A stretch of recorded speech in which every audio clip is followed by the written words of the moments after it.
We were brought to this earth to represent him. We were brought to this earth to bring glory to his name.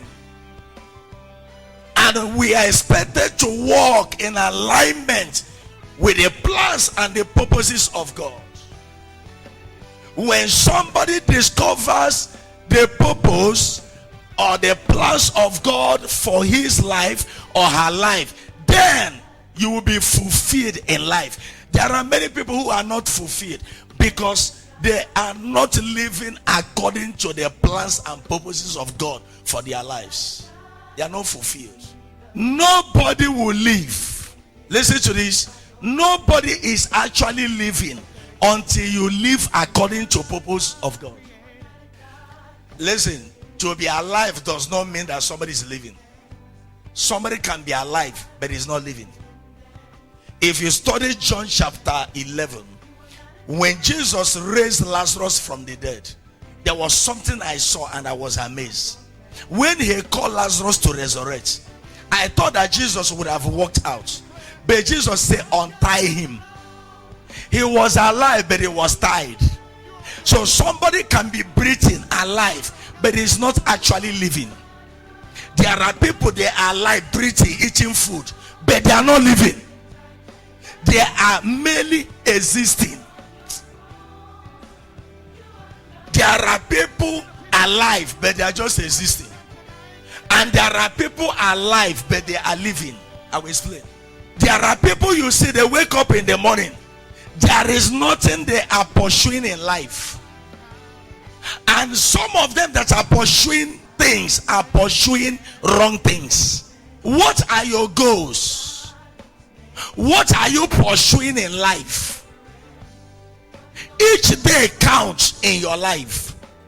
Each day you wake up, what are your goals? What are your objectives? What are the things that you pursue per day, per time, per moment of your life? That is what tells us whether the person is actually living or existing. Let me explain. If I get up in the morning, I put on my dresses and I just walk up to a friend and I see that a friend buys something for me, like drink. I take drink and then we start gisting. We gist for hours. And then I feel as if I feel like I have overstayed here. I move out there, I go to another place. That's how I keep on gisting, moving from one place to another, talking about people, talking so many things. You know, I'm alive, but I'm not living because my life has no purpose. Oh God, help me here. The person is existing. But when somebody is living, it means that you are pursuing God's given agenda in your life. You are pursuing God's given agenda. There is a cause. There is an assignment from God that you are pursuing with the tenacity of your life. Are you hearing what I'm saying? When you discover the plan of God for your life, then you invest everything about you into the fulfillment of that plan. That is what gives your life direction. A man without purpose has no direction. A man without purpose has no direction. He has no direction in life. Every place becomes a direction because there's no purpose. Purpose gives your life direction. Bring for me Luke chapter 2. Luke chapter 2. Let's say from verse 46.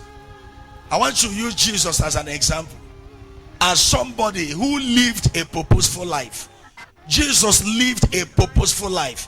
Jesus used a purpose-driven life. I took time to study about Jesus.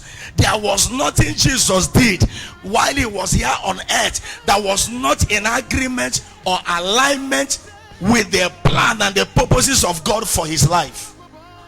I will show it to you now. Everybody is shouting Jesus, Jesus.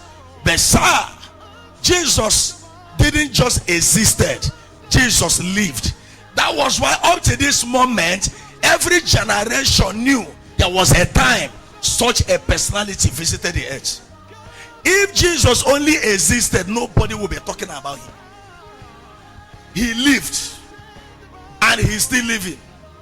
All the things he achieved when he was here on earth, because he ran his life according to the plan and purposes of God. He left a blueprint. He made an impact. Why did Jesus made an impact? It was because he pursued the plans and the purposes of God in his life. He made an impact.